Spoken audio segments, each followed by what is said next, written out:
Good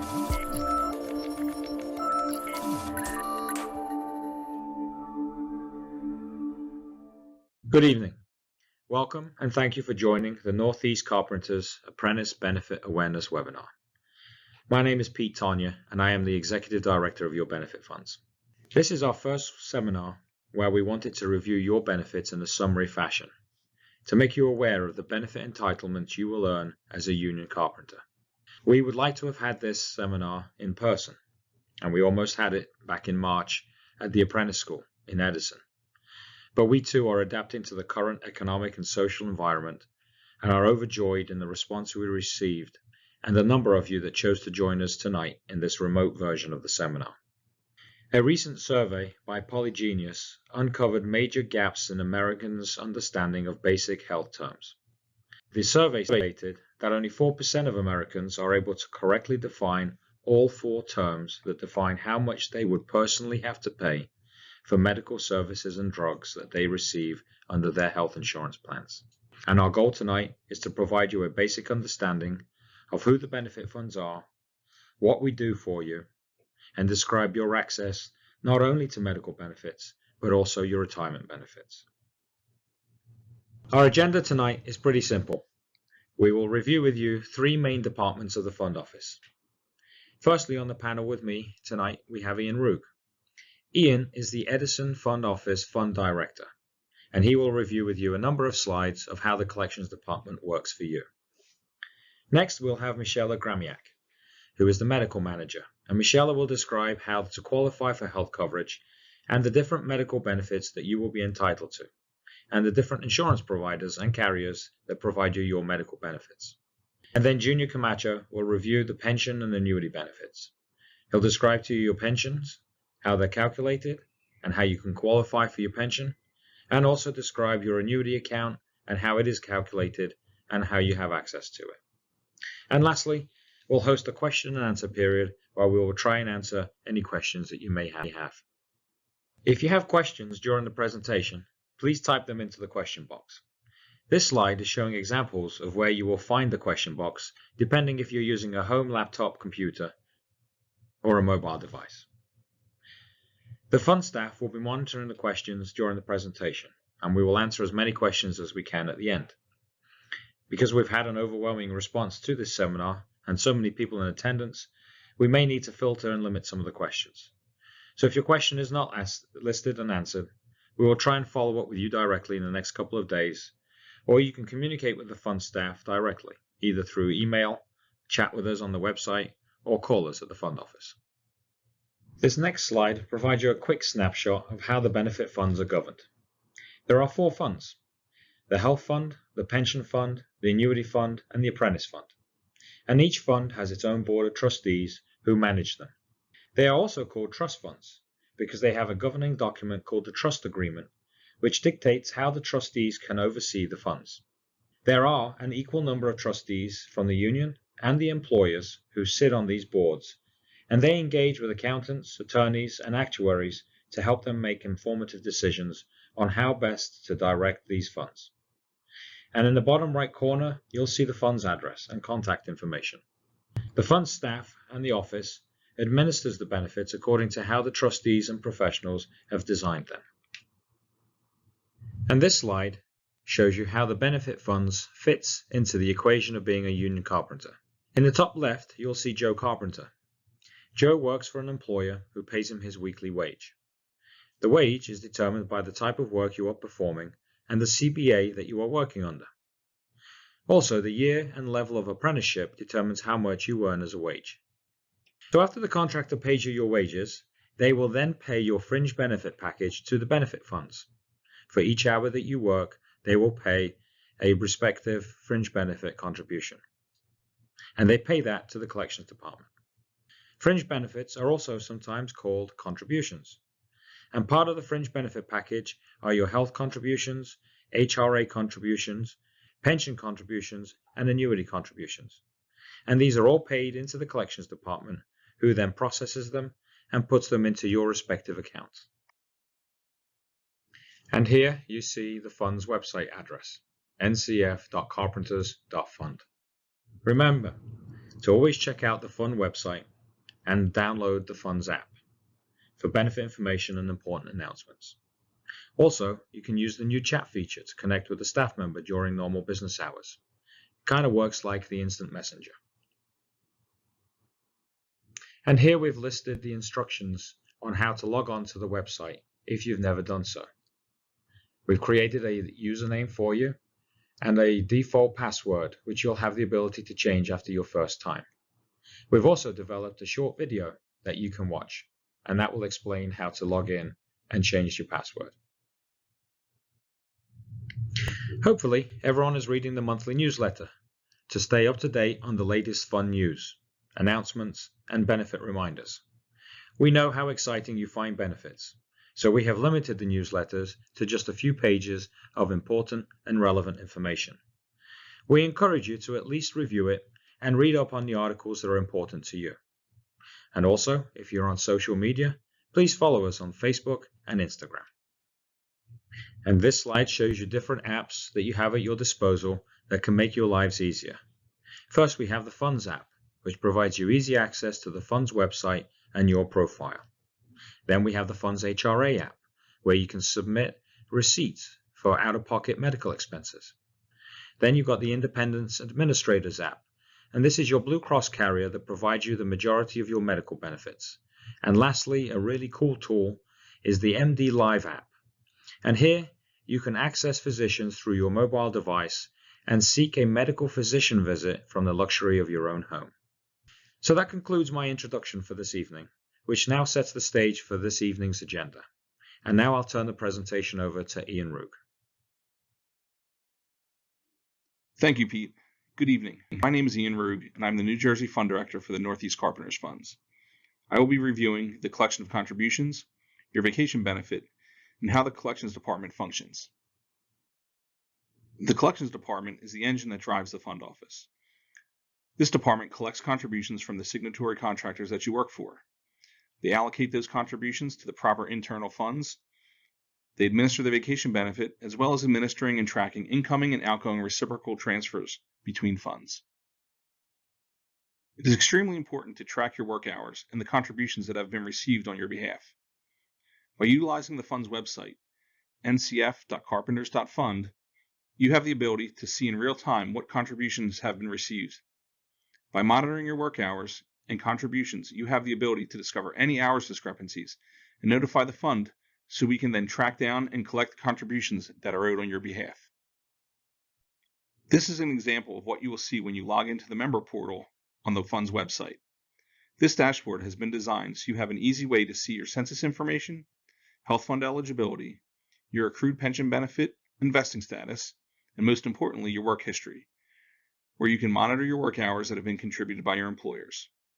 In addition to this, you can see your annuity fund balance and submit forms online for your beneficiary designation, reciprocity, as well as digital summary plan descriptions and change of addresses. As stated before, you can see in real time the work hours that have been remitted to the fund on your behalf. The member portal reflects exactly what is in the fund's database. The work history portal shows you the period ending, contractor, hours, and wages that have been reported on your behalf. If you see what your employer has remitted to the fund is incorrect, please contact the fund office so we can work with you to collect the contributions that are owed for the hours you've worked. In the event that you are working in an area that is covered by another fund office, you need to make sure that you have a reciprocal form completed and submitted to the fund office. For example, if you are a Northeast Fund member and working in Philadelphia, those contributions are sent to the Philadelphia Fund office. Having a reciprocal form completed allows these contributions to be sent back to the Northeast Fund and allocated to your own individual account. From the fund's website, you can complete an online reciprocal form or download and complete one which will need to be mailed into the fund office. Any contributions received from an outside fund will not be sent back to the Northeast Carpenters Fund until you complete these forms. Please note that vacation monies are not reciprocated back to your home fund. By completing a reciprocal form, you will ensure that you are given credit towards health fund eligibility for all of the hours that you have worked. No credit will be given for hours that are not reciprocated back to the Northeast Carpenters Health Fund. I'm going to now provide you a brief overview of your vacation benefit. In New Jersey, the vacation deduction is an employee deduction and is 5% of your gross pay. As your employer remits contributions to the fund, your vacation account is credited with the amount received on a daily basis. There are two ways that you can gain access to these monies. The first, if you are a member of the Union Building Trades Federal Credit Union, the fund pays vacation monies directly into your credit union bank account once per month. Contributions collected between the 1st through the 31st of each month are paid out in the first week of the following month. Non-credit union members will have vacation monies paid out 2 times per year. In the first week of June for any contributions collected from the previous December 1st through May 31st, and the first week of December for contributions collected from June 1st through November 30th. Members can receive these payments via direct deposit, and these direct deposit forms are available to be completed online at the fund's website. These payments are paid out automatically and no application is required. Here is an example of a vacation payout in June for a non-credit union member. The vacation contribution is 5% of your gross wages. So if Joe worked 600 hours between December and May and was making the full journeyman's rate of $51.36 per hour, his gross pay for that time period would be $30,816. His vacation contributions for that time period would be 5% or $1,540, which would be paid out to him tax-free in the first week of June. The vacation payment is tax-free as this is a post-tax deduction from your paycheck. The benefits of joining the credit union is monthly access to your vacation monies, as well as having your union dues paid directly out of your account. Dues are deducted on a quarterly basis, and as long as you have signed a dues authorization card, you will not have to worry about paying your union dues directly. Please note that you are required to keep 3 months' worth of dues plus $5 in your account at all times. If you need to sign up for an account, please contact the credit union directly at either ubtfcu.org or 1-800-848-2438. Hopefully you now have an understanding of how the collections department operates and the function the staff provides to the membership.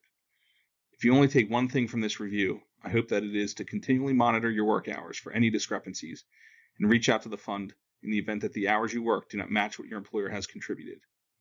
I will now turn the webinar over to the fund's medical manager, Michelle Gramiak, who will provide you with an overview of the health fund and the benefits that you have available to you by working as a union carpenter. Thank you, Ing. My name is Michelle Gramiak. I'm the medical manager for the Northeast Carpenters. What the medical department does is we track your eligibility for all medical benefits. We'll process HRA claims, also known as the health reimbursement account that you may have. Also assist you in regards to any medical benefit questions that you may have. In the next few slides, we'll go over what qualifies you to receive eligibility for the health and welfare coverage.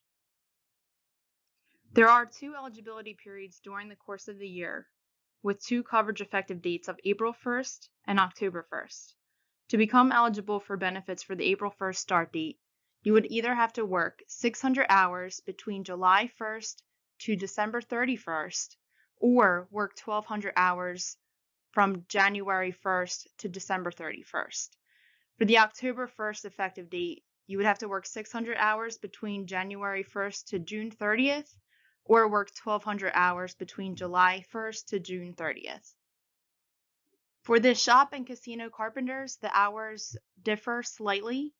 To become eligible for benefits for the April 1st timeframe, you would have to work 850 hours between July 1st to December 31st, or work 1,700 hours between January 1st to December 31st. This goes the same for the October 1st effective date. You would either have to work 850 hours between January 1st to June 30th, or 1,700 hours between July 1st to June 30th. Once you become eligible for benefits, you'll receive what's called an initial benefits packet. In that packet, you'll find the coordination of benefits documents, also known as the COB. The COB is useful in helping track your most up-to-date census information, such as your address, phone numbers to contact you, and dependent information. The fund will send the COB on an annual basis at the beginning of each year to ensure we have any information that may have changed throughout the year, so it's mandatory that you complete and submit this form by the deadline, which is typically in March. If you are enrolling a dependent for the first time, please don't wait till you receive your annual COB, as I mentioned in the previous slide. You can enroll a dependent by visiting the fund's website and enroll them directly online. You'll need to submit copies of your dependent's birth certificate, social security cards, and if you are married, a marriage certificate. You can send these directly through our secure upload center on the fund's website.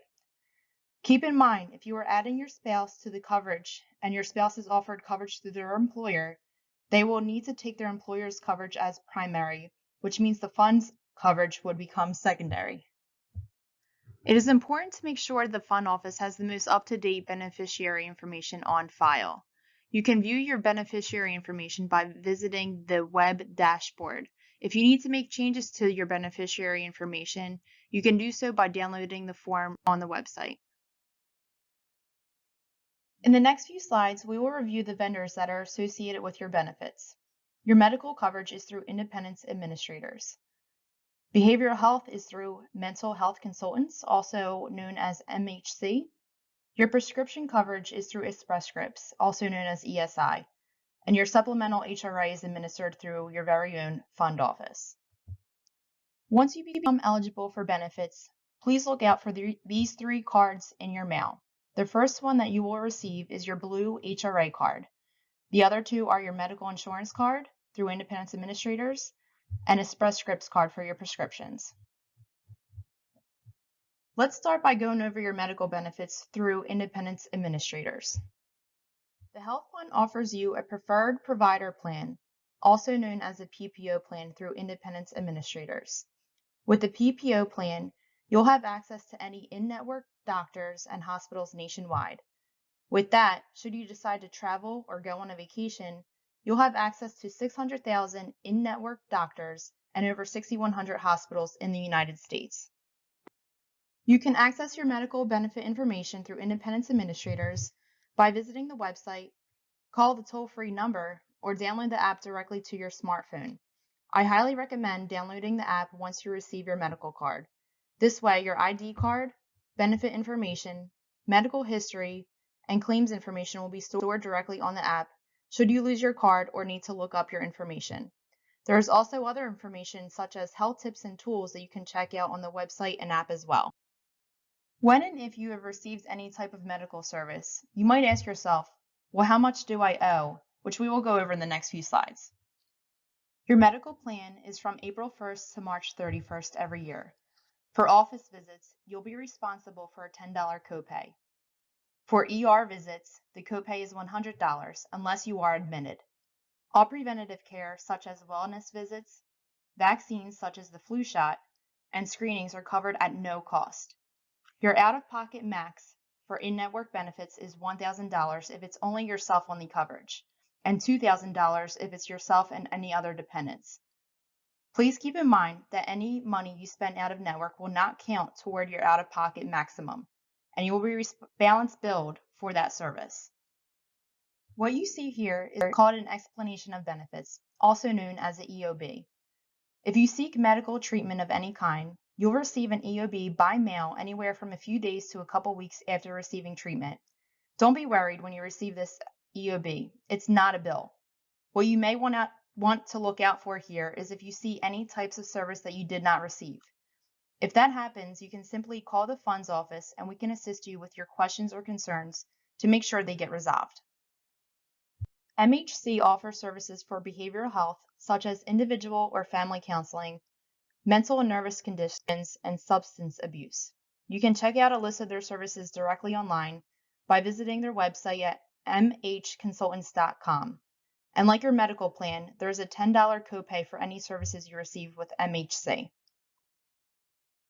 Your prescription plan through Express Scripts offers you a 30-day supply for generic medications at a $5 copay or a 90-day supply of generic medications at a $10 copay.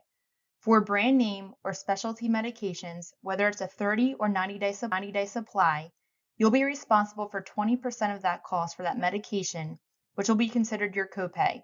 So if possible, I recommend getting the generic version of your brand name or specialty medications to lower your out-of-pocket cost. Your out-of-pocket maximum will be $7,150 per individual and $14,300 for yourself and any dependents. MD Live is a telehealth benefit offered to you at no cost and provides you the convenience of receiving care with a health care professional directly through your phone in the comfort of your own home, and assists you with minor illnesses such as cold and flu, allergies, or acne. To get started, you can text Level Care Health to 635-483 or visit mdlive.com/levelcarehealth. You can also download the app directly to your smartphone. Next, we'll review your health care reimbursement account, also known as your HRA.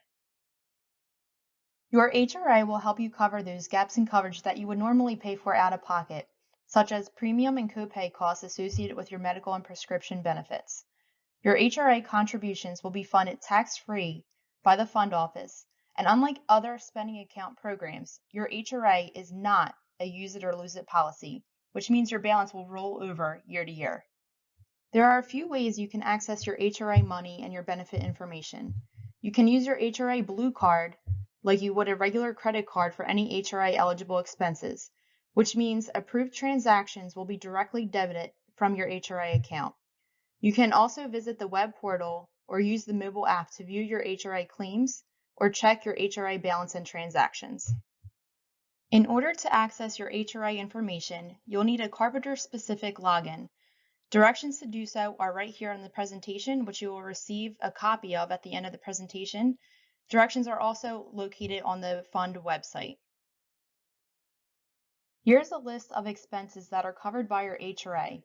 You'll notice that you will not be able to use the HRA Blue Card for all services such as vision, dental, and hearing care. But not to worry. Should you need to pay out of pocket for an HRA eligible expense, such as an ambulance ride, you can use the web portal or mobile app to submit your claim for reimbursement, which we will get into in a few slides. Please keep in mind that your HRA Blue Card is strictly used for HRA eligible expenses only.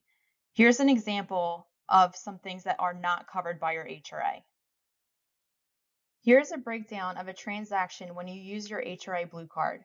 If you have $500 in your HRA account and use it for your $10 copay for a routine physical, that $10 will be directly debited from your HRA balance as soon as you swipe your card to pay for your copay, leaving you with an HRA balance of $490.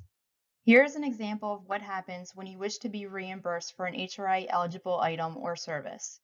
If you have $500 in your HRA account and pay your $10 copay out of pocket, you can visit the web portal or mobile app to submit your claim or receipt for reimbursement. Once that claim or receipt is processed, the $10 will be deducted from your HRA balance, and you will receive a $10 check from the fund office.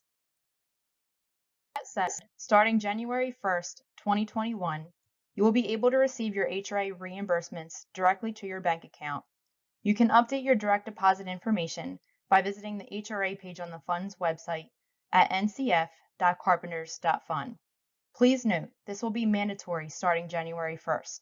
So if you pay an HRA expense out of pocket and want to be reimbursed, you'll need to update that information on the portal by that time. So that concludes the medical portion of tonight's webinar. I will now hand it over to Junior Camacho, who will provide you an overview of your pension and annuity benefits with the fund. Thank you, Michelle. My name is Junior Camacho, and I am a retirement specialist here at the Northeast Carpenters Funds. May or may not know about the great retirement benefits that you receive as being part of the Carpenters Union. So in this portion of the webinar, I'm going to generally discuss what the retirement department administers here at the funds office.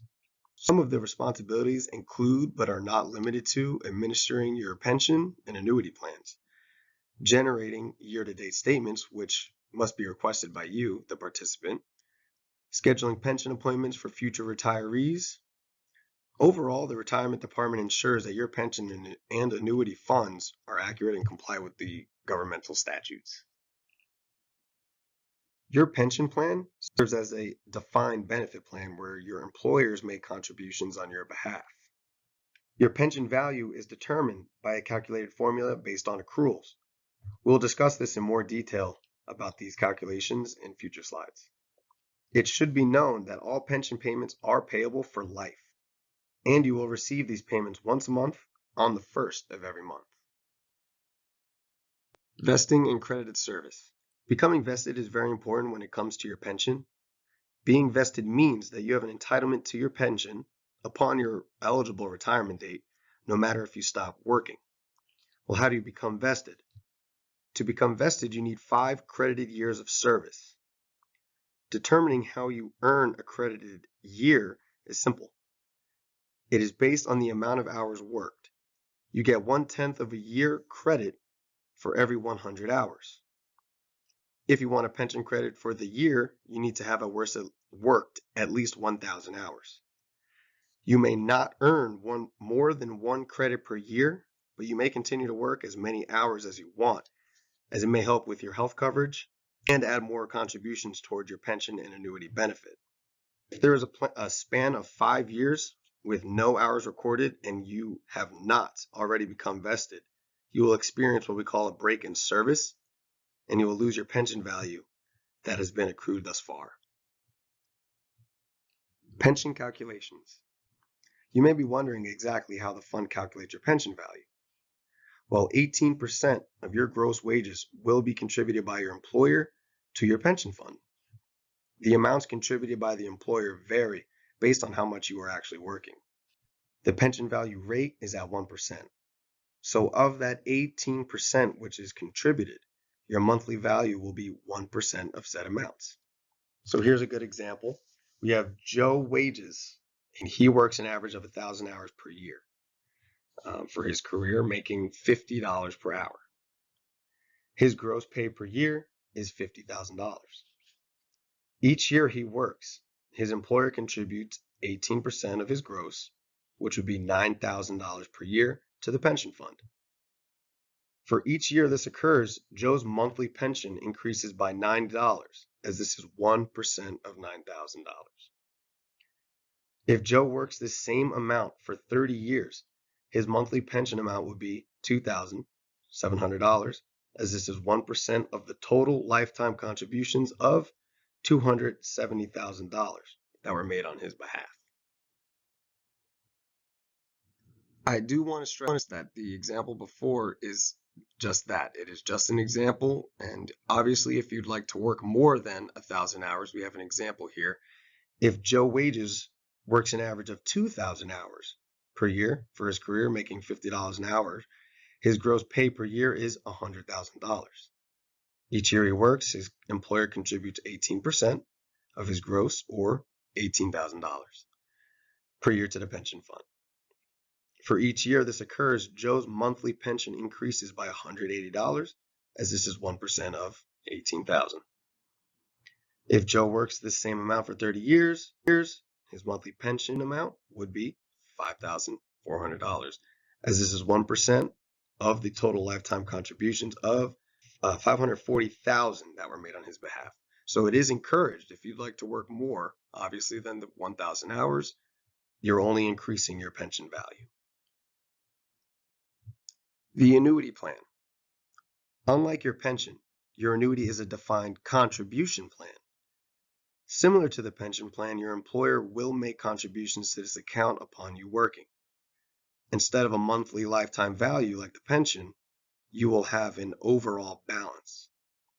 The annuity accrues interest at the end of the year, and our investments are handled by the plan. Your annuity calculations.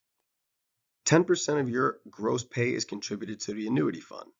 Now below we have another example for our friend Joe wages. If Joe works an average of 1,000 hours per year for his career, making $50 per hour, his gross pay per year is $50,000. Each year he works, his employer contributes 10% of his gross, or $5,000 per year, to the annuity fund. If Joe works the same amount for 30 years, he will have $150,000 in total lifetime contributions made to the annuity fund on his behalf. Joe's annuity account also will accrue interest each year based on our investment returns of the annuity fund as a whole. Just as I referred to the pension, as you are not only limited to work 1,000 hours per year, we have an example here if you were to work more. So if Joe wages works an average of 2,000 hours per year for his career, making $50 per hour, His gross pay per year is $100,000. Each year he works, his employer contributes 10% of his gross, or $10,000 per year, to the Annuity Fund. If Joe works the same amount for 30 years, he will have $300,000 in total lifetime contributions made to the Annuity Fund on his behalf. Joe's annuity account also accrues the interest each year based on the investment returns of the Annuity Fund as a whole. It is beneficial to you to continue to work as much as possible. Here are a few fun facts about the Annuity Fund as of last year. 155 members retired in 2019 with more than 20 years of service. The average annuity balance of those retirees is $332,665.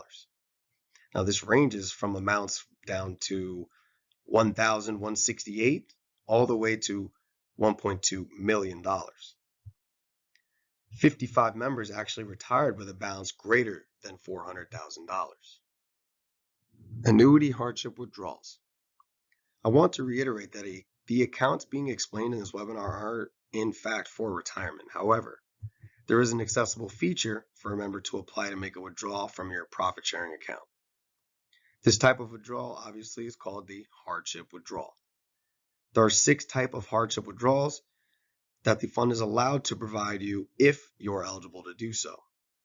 You can withdraw from your annuity account for construction of principal residence or emergency repairs, prevention of eviction, foreclosure, funeral expenses, tuition fees, board and room, medical expenses, and self-pay COBRA premiums.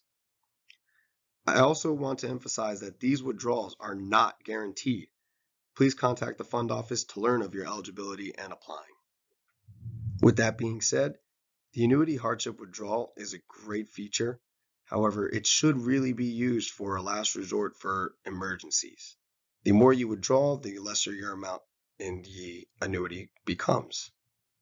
You want to, at retirement, have a goal of reaching that said number of $1.2 million. You don't want to go into retirement with only $1,168 in your account. At the end of each year, you will receive an annuity statement. If you have not received one, you can always contact the fund and we will send one out to you. What this entails is basically your end of year accruals for each fund. You'll have your pension credits, your pension monthly value, your ending annuity balances, and contributions received in the previous year, as well as years before. Again, if you have not received one, contact the fund and we will send out another one to you. Thank you, Junior. Before we get started on the question and answer period, we just wanted to thank everyone again for joining us tonight. Hopefully, this has provided you a foundation of how your benefits are processed, a better understanding of the benefits you will earn as a union carpenter, and that you should use the Benefit Fund Office as a resource to access your benefits. Please don't hesitate to contact us at the Fund Office or visit the Fund's website at ncf.carpenters.fund if you need any further clarification about your benefits or have further questions about them.